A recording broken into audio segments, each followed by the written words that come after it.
राम राम दोस्तों, जय बाबा नीम करोली महाराज जी की।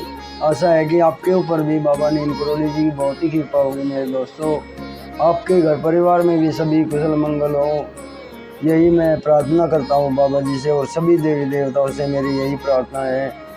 तो दोस्तों, आज मैं आपको श्रीमद् वाल्मीकि रामायण बालकांड का 67वां सर्ग सुनाऊंगा।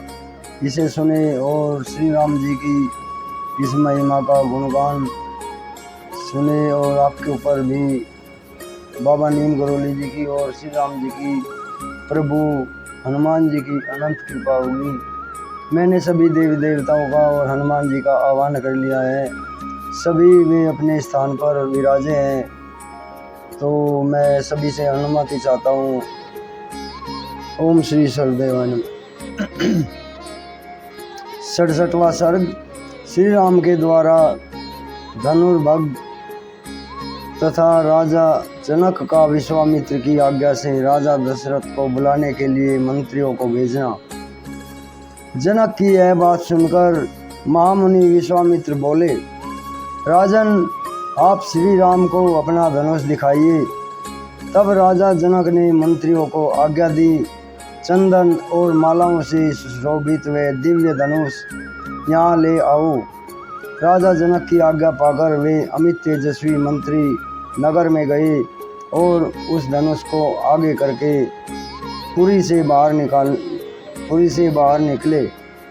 वह धनुष 8 पहियों वाले लोहे की बहुत बड़ी संदूक में रखा गया था।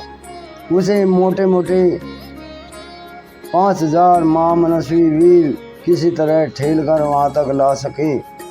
लोहे की वह संदूक जिसमें धनुष रखा गया था लाकर उन मंत्रियों ने देवोपम राजा जनक से कहा, राजन मिथिलापति राजेंद्र, यह समस्त राजाओं द्वारा सम्मानित श्रेष्ठ धनुष है।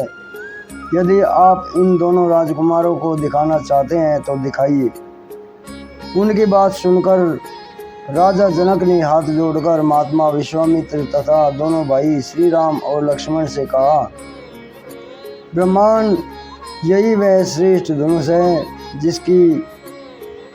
जिसका जनक वंशी नरेशों ने सदा ही पूजन किया है, तथा जो इसे उठाने में समर्थ ना हो सके, उन महापराक्रमी नरेशों ने भी इसका पूर्व काल में सम्मान किया है। इसे समस्त देवता, असुर, राक्षस, गंधर्व, बड़े बड़े यक्ष, किन्नर और महानाग भी नहीं चढ़ा सके हैं। फिर इस धनुष को खींचने, चढ़ाने, इस पर बाण साधने करने के लिए, इसकी प्रत्यंचा पर टंगार देने तथा इसे उठाकर इधर उधर हिलाने में मनुष्यों की कहाँ शक्ति है। मुनि प्रवर, यह श्रेष्ठ धनुष यहाँ लाया गया है। महाभाग, आप इसे इन दोनों राजकुमारों को दिखाइए। श्री राम सहित विश्वामित्र ने जनक का वह कथन सुनकर रघुनंदन से कहा, वत्स, इस धनुष को देखो। महर्षि की आज्ञा से श्री राम ने जिसमें वह धनुष था उस संदूक को खोलकर उस धनुष को देखा और कहा, अच्छा, अब मैं इस दिव्य एवं श्रेष्ठ धनुष में हाथ लगाता हूँ। मैं इसे उठाने और चढ़ाने का भी प्रयत्न करूँगा।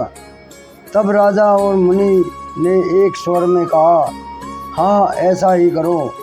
मुनि की आज्ञा से रघुकुल नंदन धर्मात्मा श्री राम उस धनुष को बीच से पकड़कर लीलापूर्वक उठा लेते हैं और खेल सा करते हुए उस पर प्रत्यंचा चढ़ा दी।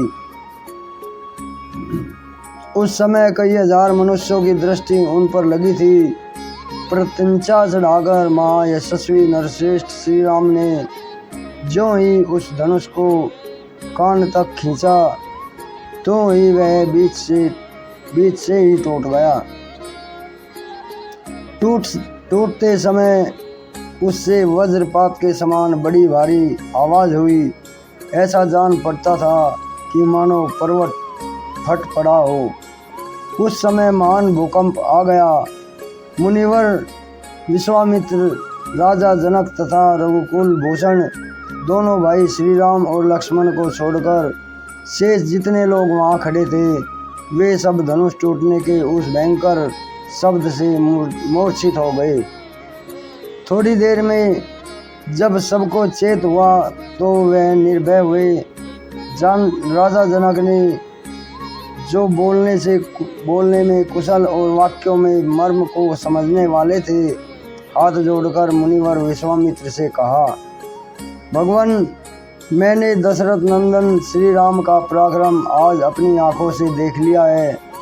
महादेव जी के इस धनुष को चढ़ाना यह अत्यंत अद्भुत चैतन्य और एक कर्तिक है। मेरी पुत्री सीता दशरथ कुमार श्री राम को पति रूप में प्राप्त करके जनक वंशी कीर्ति का विस्तार करेगी। रघुकुल नंदन, मैंने सीता को वीर्य शुक्ला पराक्रम रूपी शुल्क से ही प्राप्त होने वाली बताकर जो प्रतिज्ञा की थी वह आज सत्य एवं सफल हो गई। सीता मेरे लिए प्राणों से भी बढ़कर है।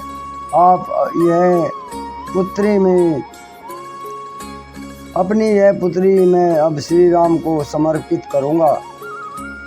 ब्रह्मांड कुशिक नंदन, आपका कल्याण हो। यह अपनी आज्ञा से, यदि आपकी आज्ञा हो तो मेरे मंत्री रथ पर सवार होकर बड़ी उतावली के साथ शीघ्र ही अयोध्या को जाएं और विनय युक्त वचनों द्वारा महाराज दशरथ को मेरे नगर में लिवा लाएं। साथ ही यहाँ का सब समाचार बताकर यह निवेदन करें कि जिसके लिए पराक्रम का ही शुल्क नियत किया गया था, उस जनक कुमारी सीता का विवाह श्री रामचंद्र जी के साथ होने जा रहा है।